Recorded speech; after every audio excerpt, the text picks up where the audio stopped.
You think you can touch what's mine? The words sliced through the still air like a blade. The echo bounced off the glass walls and marble floors of the Rutherford mansion, trembling through the chandelier that hung like a crown above the grand atrium. Every crystal caught the light from the California sunset, scattering golden shards across the white stone floor. It should have been beautiful, but it wasn't, because at the center of that golden light, Claudia Rutherford stood gripping a rope. Her hand glittered with diamond rings. Her silk gown shimmered like liquid silver. But her face was fury, raw and trembling. On the floor before her knelt Angela Brooks, the family's longtime maid. Her uniform was wrinkled, her knees pressed against the marble, her brown hands clawing at the rope cutting into her neck. She gasped for air, her braids slipping over her shoulder as she choked out the words between desperate breaths. Mrs. Rutherford, please, I didn't do anything. Claudia's voice was venom, low and shaking. You think I didn't see you in his office? You think I don't know what you're doing?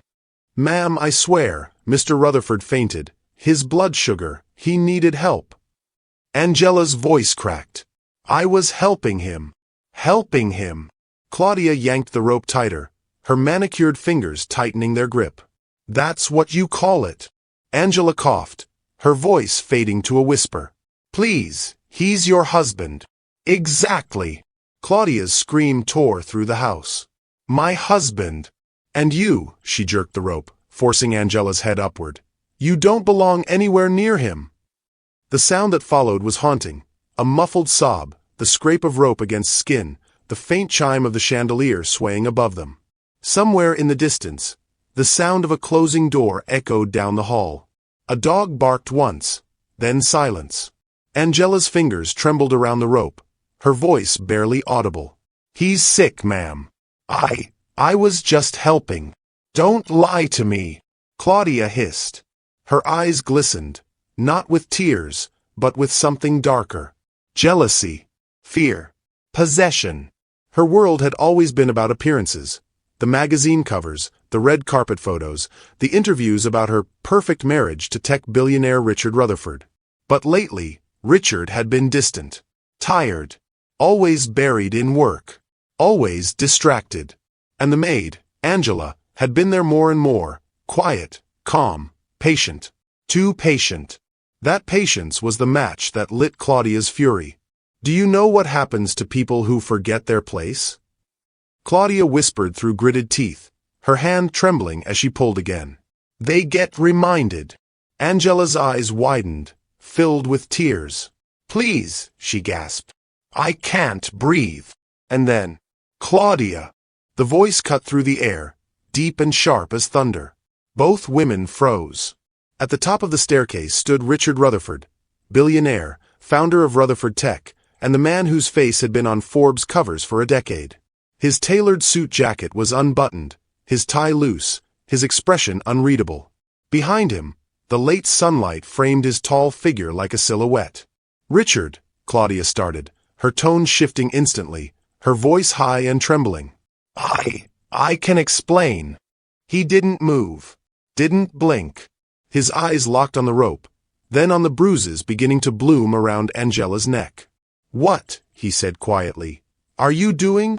She was seducing you. Claudia's words came out too fast, too loud. She was in your study, touching you. Angela coughed, trying to speak. He fainted, sir. I helped him. That's all. Please. Stop talking. Claudia snapped, jerking the rope again before realizing what she'd done. That's when Richard moved. He was down the stairs in seconds, his voice no longer quiet.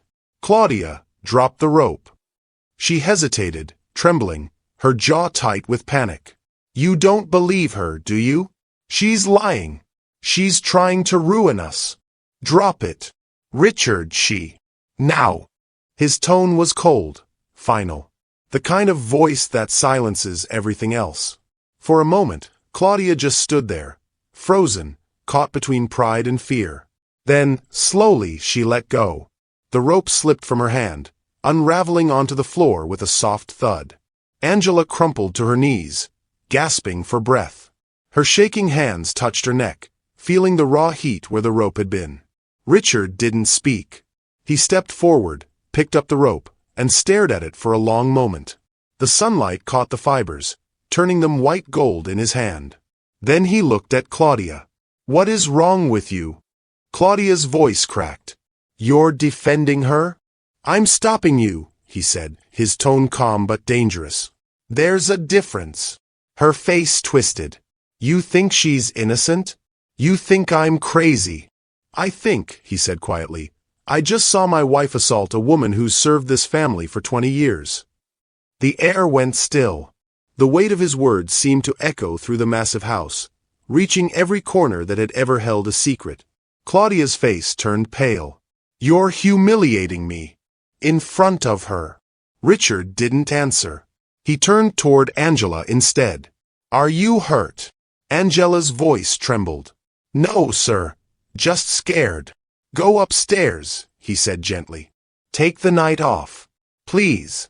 She hesitated, eyes darting between them, before nodding quickly and hurrying toward the servants' staircase. Her footsteps faded into silence. That left only the two of them, the billionaire and the woman who had just shattered his illusion of control. Richard ran a hand over his face, his expression unreadable. "I don't know what's happening to you, Claudia," he said finally. "But this isn't who you were." Claudia's voice shook. "You've changed, Richard. You think I don't see it? You don't even look at me anymore." He stared at her, his jaw tightening. "And this is how you fix that?" Her tears came fast now, half real, half rage. "I did it for us. For our family. For our image." Richard stepped closer, lowering his voice to a near whisper. "You just destroyed it." They stood there in silence for a long moment, surrounded by wealth that suddenly felt hollow. The rope lay between them like a broken vow, proof that no amount of money could buy peace when truth was buried beneath appearances. Claudia turned away, her shoulders shaking. "You'll regret taking her side." Richard said nothing. He only stared at the rope, his reflection mirrored in the polished floor beneath it. In that reflection, he didn't see a billionaire. He saw a man who had lost control of his own home. And in the distance, the sound of the chandelier's gentle sway filled the silence, a faint, sorrowful rhythm marking the beginning of something irreversible. That was the night the Rutherford mansion stopped being a home and became a battlefield for truth. Before we go any further, pause for a second. If stories like this, where truth claws its way through privilege and pain, speak to you, then hit subscribe right now. Because what happens next inside the Rutherford mansion will shake everything you think you know about loyalty, love, and justice. Morning came quietly to the Rutherford mansion. The sun was up, but the house felt cold. The glass walls reflected light, but nothing could brighten the air after what had happened the night before. The staff moved carefully, speaking in low voices, unsure what would come next. Angela Brooks walked slowly down the corridor with a tray of tea. Her neck still hurt where the rope had pressed into her skin. The faint red marks reminded her that things had gone too far. She had worked in this house for almost 20 years. She had seen arguments, silence, and pride, but never violence. She started working for the Rutherfords when their son, Ethan, was only 4. She had cooked his meals, helped him with homework, and stayed up with him during his fevers. Angela had given this family her best years. She knew every corner of this mansion better than she knew her own home. Over the years, she had learned how to stay invisible, to work hard, to smile politely, and to say little. Claudia Rutherford sat in the dining room, her robe wrapped tight around her shoulders. Her face was pale from lack of sleep. The makeup from last night still clung to her eyes. The staff avoided her gaze as they served breakfast. Claudia said nothing, but everyone could feel the anger in her silence. Her husband hadn't come down from his study since dawn, and she hated being ignored more than anything else. She stirred her coffee slowly and looked out the window toward the garden. Angela was there, trimming flowers and pretending not to feel the weight of Claudia's stare. The sight made Claudia's chest tighten. Angela had always been calm and soft-spoken. She never raised her voice, never demanded attention. Yet everyone in the house liked her. The cooks, the drivers, even the gardeners respected her. When Claudia entered a room, People stopped talking. When Angela entered, they smiled. It made Claudia furious. Once, Claudia had been the center of every room. She had been a model, then an influencer. Her pictures had appeared in magazines and brand campaigns. She loved the flashes, the compliments, the idea that the world wanted to be her. But fame faded faster than she expected. Followers dropped. Sponsorships slowed. The camera moved on. Now she spent most of her days online, scrolling through photos of women younger than her, women who looked like she once did.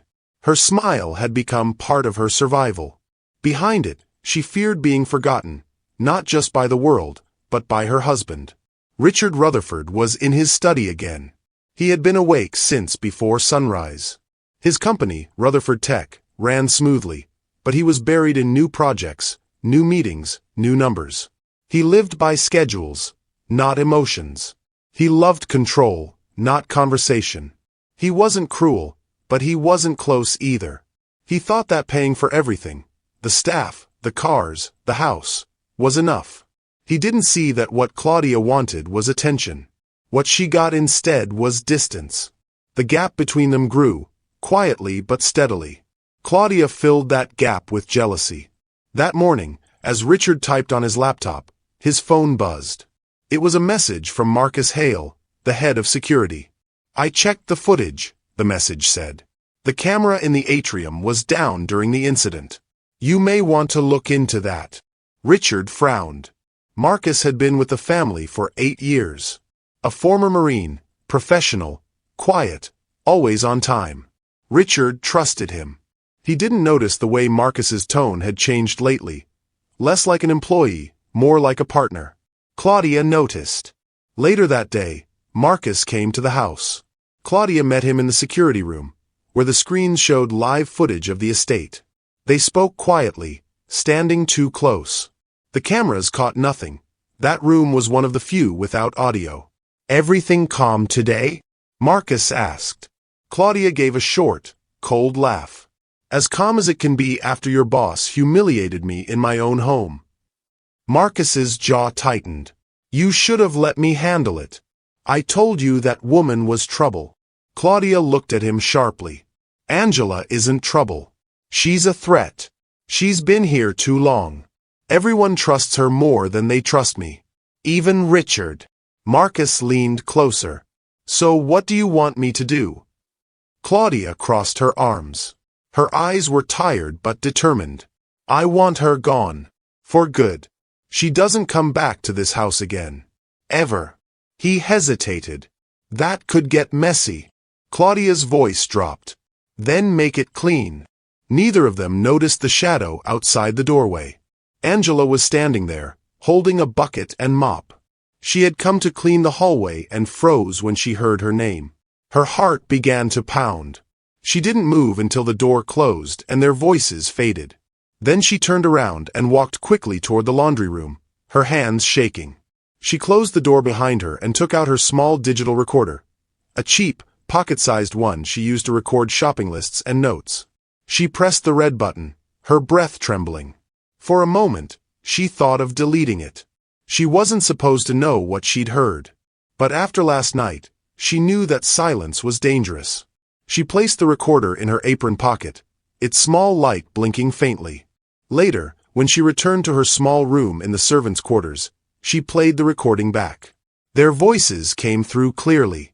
Claudia, "I want her gone. For good." Marcus, "That could get messy." Claudia, "Then make it clean." Angela sat still for a long time. She looked around the room that had been her home for most of her life. On the shelf were framed photos, Ethan's school picture, a small cross, a photo of her mother. Her eyes filled with tears. She thought of packing her things and leaving that night. But she knew Claudia. If she ran, Claudia would find a way to destroy her reputation. Angela had seen what power looked like in this house. She whispered to herself, "If they could do this to me, what else are they hiding?" Outside her window, the garden lights flickered.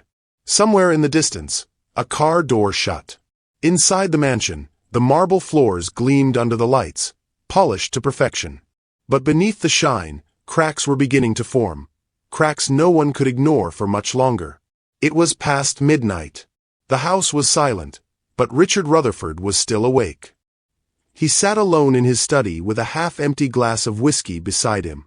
The glow from his computer monitors was the only light in the room. The mansion felt large and empty, like a place that no longer belonged to him. He had tried to sleep but couldn't. Every time he closed his eyes, he saw the same image. Claudia holding that rope, Angela gasping for breath, and the look of fear in her eyes.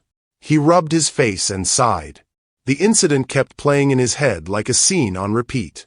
He needed answers. He turned on the monitor that controlled the house's security system. The cameras covered every room and hallway. Richard rarely used them, but tonight, he clicked through each one. When he reached the footage from the previous night, his hands tightened around the mouse. The first clip showed him in his study, sitting at his desk. He remembered feeling dizzy and then blacking out. The camera captured the moment he slumped forward. A few seconds later, Angela entered the room. She looked alarmed but calm. She placed her hand on his shoulder, then checked his pulse. When he didn't respond, she hurried to the cabinet, brought out a bottle of water, and helped him sit up. Richard watched closely. Angela's movements were careful. She didn't panic.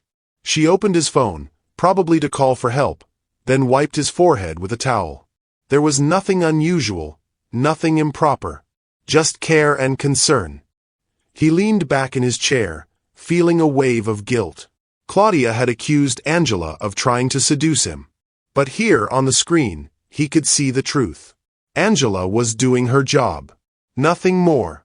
He clicked to the next camera, the one facing the hallway outside his study. A few minutes before Claudia entered, she was there, standing in the shadows. Her arms were crossed, her expression sharp. She wasn't surprised when she walked in. She had been watching and waiting. Richard stared at the screen for a long time. It was clear now. Claudia had not walked in on anything.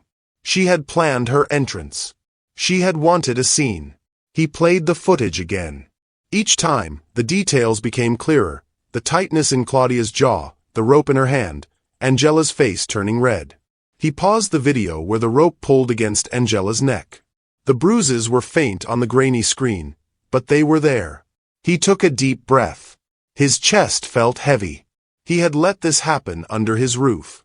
He had defended Claudia for years, believing her temper came from stress, not cruelty. Now he knew better. He picked up his drink and took a slow sip, staring at the frozen frame on the screen. "What have I done?" he whispered. A soft knock interrupted the silence. He turned toward the door. "It's me, sir," Angela's voice said quietly. He hesitated before answering. "Come in."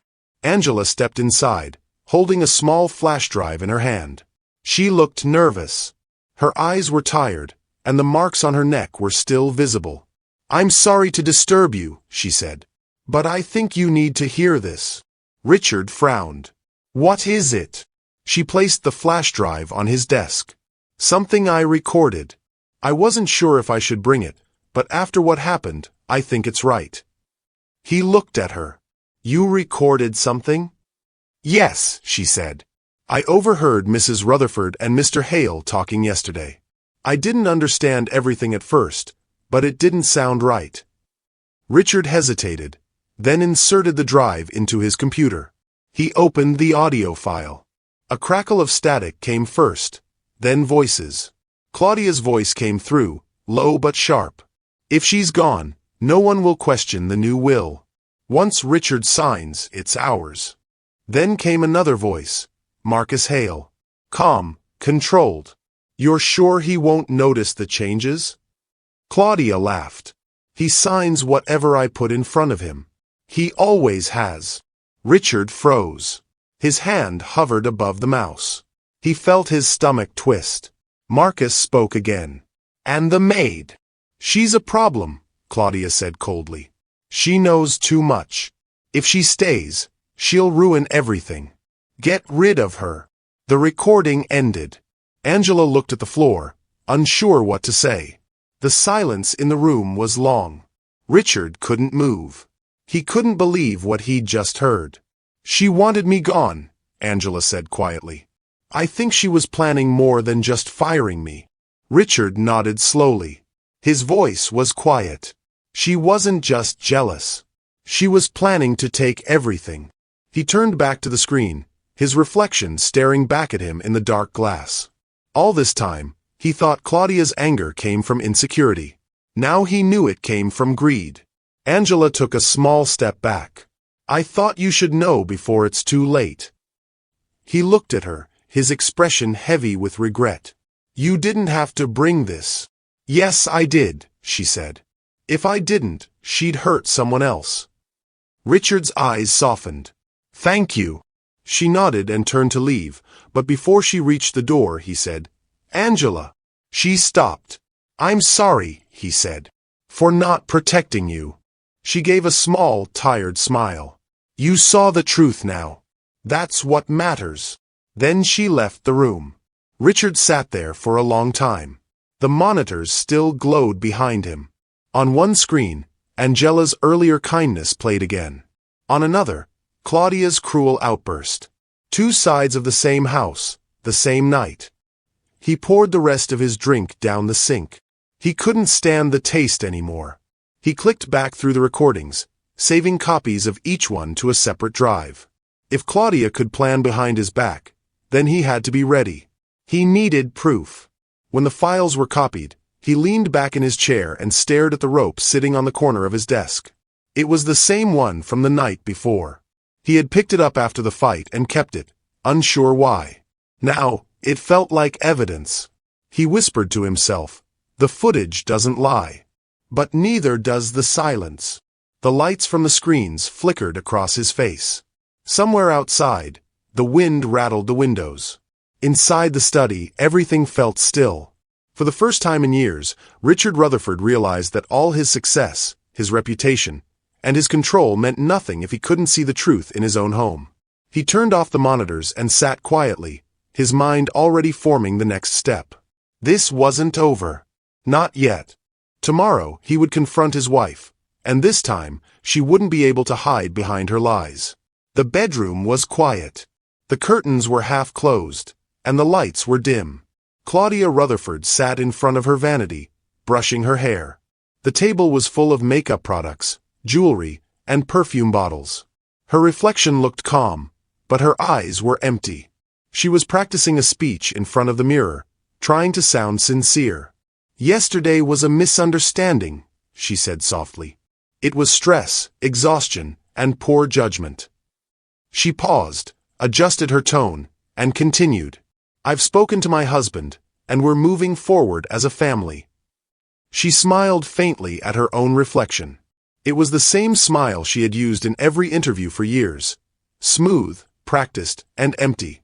She believed she could still fix this. The tabloids would believe her. They always did. The door opened quietly behind her. She looked through the mirror and saw Richard Rutherford standing at the doorway. He was holding a half-full glass of wine in one hand and a small flash drive in the other. His face was calm, but there was no warmth in his eyes. Claudia turned around slowly. You scared me, she said, forcing a small laugh. You shouldn't sneak up like that. Richard didn't respond. He set the wine on the table beside her and placed the flash drive next to it. The silence in the room was heavy. Claudia tried to keep her voice light. You came to talk, I hope. We can fix this before it gets out of control. He stared at her for a few seconds before asking one question. How long have you been planning this? She blinked. What are you talking about? The will. The money. Marcus Hale. His voice was low and steady. How long? Claudia let out a short laugh.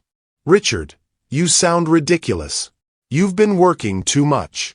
You're tired. He didn't move. I heard you. Her hand froze mid-air. What do you mean you heard me? He pressed a button on his phone. The sound of Claudia's own voice filled the room. If she's gone, no one will question the new will. Once Richard signs, it's ours. The recording played clearly. Claudia's face went still. Richard let it continue. Marcus, you're sure he won't notice the changes? Claudia. He signs whatever I put in front of him. He always has." When it ended, the silence was thick. Claudia swallowed hard. "That's not what it sounds like," she said. "It's exactly what it sounds like," Richard replied. Her eyes darted between him and the flash drive. "Did that maid give you this?" "She told me the truth," he said. "You didn't." Claudia stood up suddenly, her tone sharper now. "You're really taking her side? You've known me for 20 years, and you're listening to a maid." Richard's voice didn't change. "I'm listening to proof." Claudia stepped closer. "You don't understand. I did this for us. For our future. You've been pulling away for years, hiding behind your company, behind your money. I had to protect what's ours." "By stealing it?" he asked. She hesitated. "You call it stealing. I call it survival." Richard shook his head slowly. "You've lost touch with reality." Claudia smiled bitterly. "You think you're so righteous, don't you? But without me, you'd still be that boring tech man no one cared about. I made you interesting. I made you visible. You need me, Richard. You'll never ruin me because you can't." He looked at her and said very quietly, "You're wrong. The world doesn't need your lies. It needs the truth." Something in her expression changed. The charm disappeared, replaced by anger. She picked up her wine glass and threw it at him. It hit his shoulder, and red liquid splashed across his shirt. "You'll regret this," she shouted. "You'll regret humiliating me." Richard didn't react. He took a handkerchief from his pocket, wiped the wine from his arm, and said nothing. Claudia was shaking. Her hands clutched the edge of the vanity. The mirror in front of her cracked slightly from the force of her earlier movements. Her reflection looked strange now, her face split by a thin line running down the glass. She turned to him again, her voice trembling but loud. "You won't walk away from me, Richard. I'll destroy anyone who tries to take my life from me." He met her eyes. "You already destroyed it yourself." She froze for a moment, then turned away, pretending to fix her hair. "You're not strong enough to leave me," she muttered. Richard picked up the flash drive. "You'll find out soon enough." He left the room without another word. Claudia stayed where she was, staring at her reflection. The cracked mirror split her image into two halves, one calm, one furious. In the hallway, Richard stopped for a moment and took a deep breath. He walked to his study, poured himself a new glass of water, and sat down at his desk. On the table was an invitation, the annual Rutherford Charity Gala. It was scheduled for 3 days later. He looked at the gold-printed letters, then at the flash drive in his hand. He knew what he needed to do. "If she built her empire on image," he said quietly, "then image will be what destroys her." He leaned back in his chair and stared out the window. The city lights of Los Angeles glowed in the distance. The house around him was silent again, but the silence no longer felt peaceful. It felt like the moment before a storm. Claudia thought she still had control. She didn't know her own husband was about to expose everything she had built. And this time, the truth would be public. The night of the annual Rutherford Charity Gala arrived. The event was held at a luxury hotel ballroom in downtown Los Angeles. Expensive cars lined the entrance. Reporters and photographers stood outside, waiting for their first shot of the guests. Inside, the chandeliers shone brightly. The tables were covered with silver cloth, flowers, and candles. Everyone in the room looked their best. There were CEOs, politicians, actors, and influencers, all there to support the Rutherford Foundation. At the center of it all was Claudia Rutherford. She looked calm and confident, wearing a long white gown and diamond earrings. The crowd admired her as she greeted guests with her usual perfect smile. She posed for photos, gave short comments to the press, and spoke about charity and change. When she walked to the stage, the audience clapped. Cameras flashed as she took the microphone. Behind her was a giant LED wall with the foundation's logo. "Good evening, everyone," Claudia began. Her voice was steady, smooth. "Thank you for being here tonight to support our work. Together, we can bring hope to those who need it most." The guests nodded politely. The photographers kept taking pictures. Claudia continued, talking about kindness, community, and her vision for the future. In the crowd, Richard Rutherford sat quietly at a front table. He was calm, his face unreadable. Next to him were business partners who smiled and whispered about how elegant his wife looked. Richard said nothing. He sipped his water and watched. At the back of the hall, Angela Brooks was among the staff, wearing a black catering uniform. She helped serve drinks and cleared tables. Her hands shook a little, but her eyes stayed on the stage. She knew what was about to happen. The music played softly as Claudia spoke about truth and transparency. Then, halfway through her speech, the music stopped. The microphone buzzed. Claudia frowned and tapped it. "Can we fix that?" she said with a nervous laugh. The lights dimmed slightly. The LED wall behind her flickered. The guests turned their heads toward the screen. The logo disappeared. Then a voice came through the speakers. It was Claudia's voice.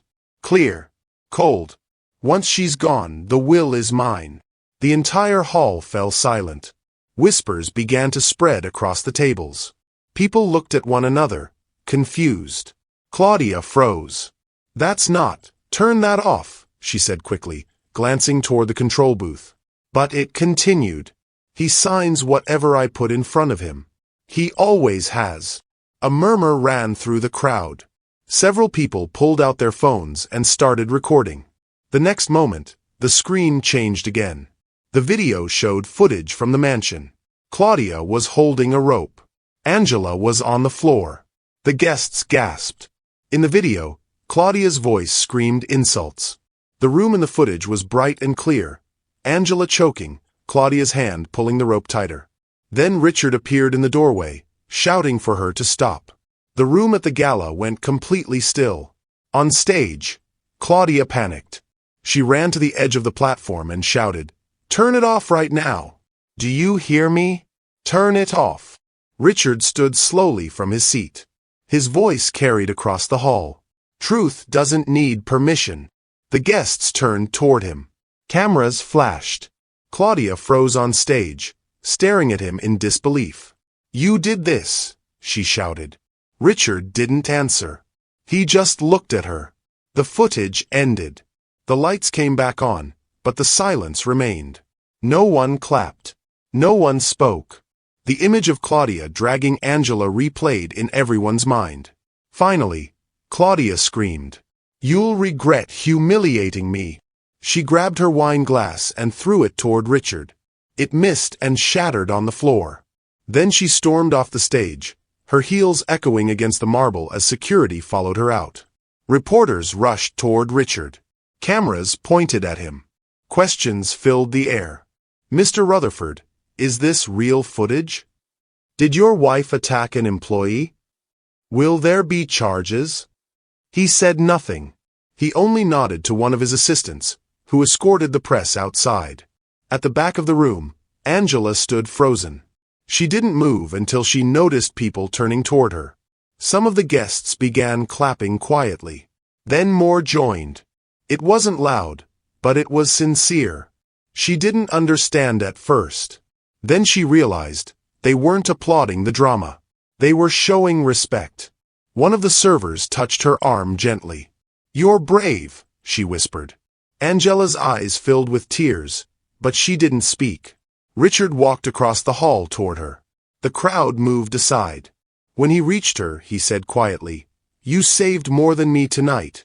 You saved what decency looks like." Angela nodded, still shaking. "I only did what was right," she said. He gave a small smile. "That's what makes it rare." Reporters outside were already posting live updates.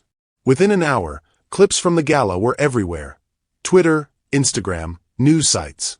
The headlines spread fast. Billionaire exposes wife's abuse at live charity gala. Claudia Rutherford caught on camera.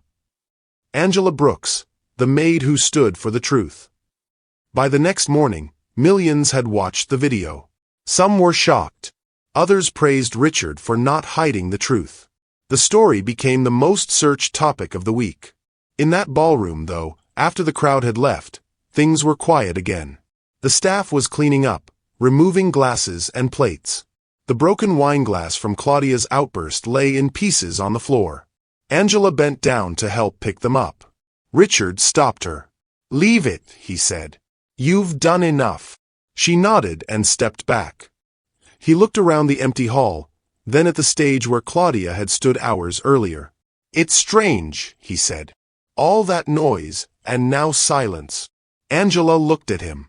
"Sometimes silence means peace." He gave a small nod. "Maybe it does." They walked out of the ballroom together, the staff watching quietly. Outside, the night air was cool. Cameras still flashed in the distance. Reporters shouted questions from behind the barriers.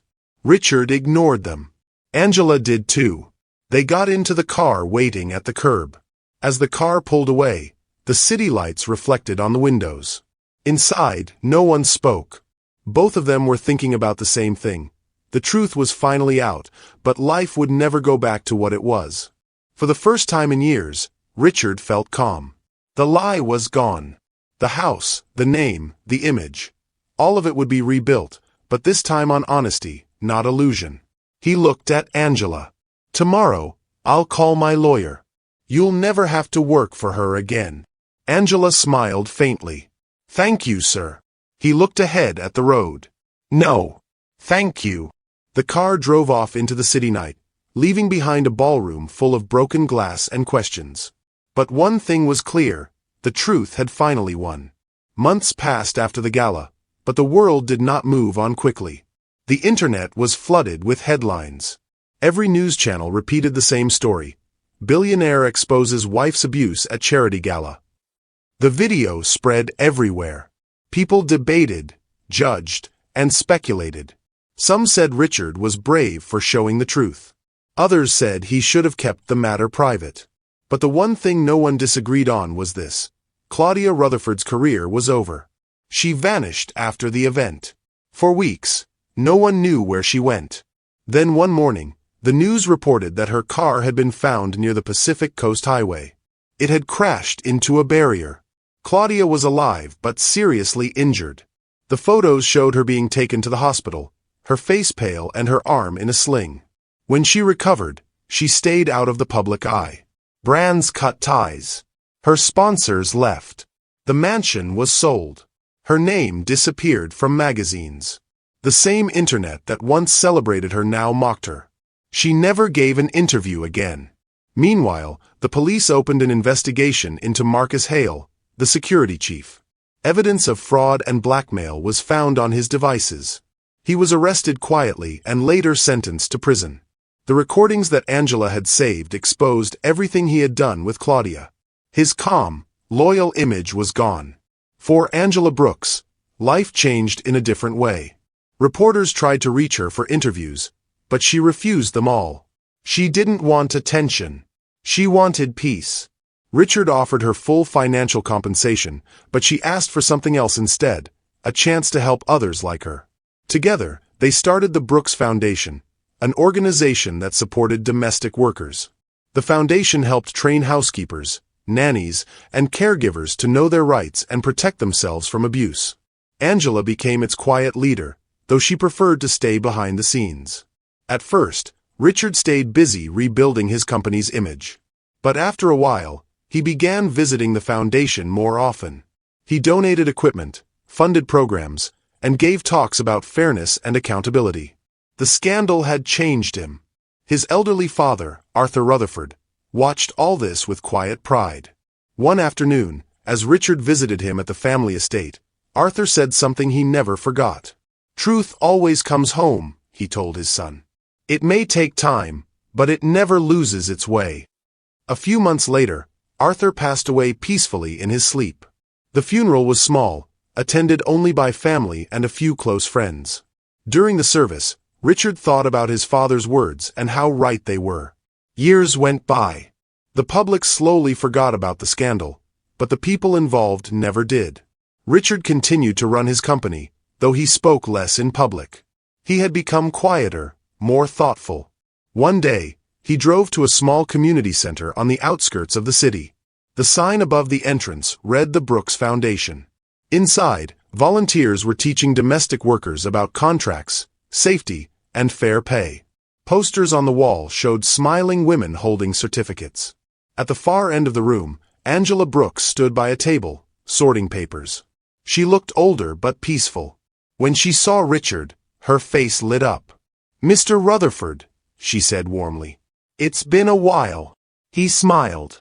"It has. The place looks wonderful." "It's growing," she said proudly. "We started with 10 people. Now we've trained over 1,000. He looked around, impressed. "You did this, Angela. You should be proud." She shook her head. "You gave me my voice back," she said softly. Richard paused and replied, "No, you gave me my conscience back." They stood quietly for a moment. Then Angela turned back to the volunteers and said, "Come, let me show you the classroom." That was the last time they saw each other. A few years later, Richard received a call. Angela had passed away peacefully in her sleep. She was 70. He attended her memorial service, which was small but full of people whose lives she had touched. Housekeepers, caregivers, and young women she had mentored. There were no cameras, no reporters, just gratitude. After the service, a volunteer handed him an envelope. "She left this for you," the woman said. Richard opened it later that evening. Inside was a handwritten letter. The paper was simple, but the words carried weight. "Forgive her. And forgive yourself. That's the only way the story ends in peace." He read it twice, then folded it carefully and put it in his pocket. A week later, he visited the Brooks Foundation again. A new memorial plaque had been placed in the courtyard. It read, "In memory of Angela Brooks, she stood for what was right." Richard laid a bunch of white lilies beneath it. They had been her favorite. He stood there for a long time, watching the volunteers moving around the building she had built. The camera of this story would slowly pull back from that scene, the billionaire standing quietly by a plaque in a modest courtyard, the sound of people talking and laughing nearby. The light around him soft, the air calm. On the plaque, below Angela's name, were the words she had chosen before she died. "Forgiveness is the only chain that sets everyone free." Richard read it once more before turning to leave. He had lost a wife, found the truth, and gained something far more important: peace. As he walked away, he looked back one last time. The white lilies moved slightly in the breeze. This time, there was no noise, no scandal, and no lies. Only honesty. And that was enough. Before you go, think about what this story really showed us. In the end, truth always finds its way, no matter how long it takes. It might cost you comfort, reputation, or relationships, but peace only comes when you stop protecting lies. If this story moved you, don't just scroll away. Subscribe to Tales by Amani, share this video with someone who believes in doing what's right, and leave a comment below. Tell us what part of the story stayed with you most. Until next time.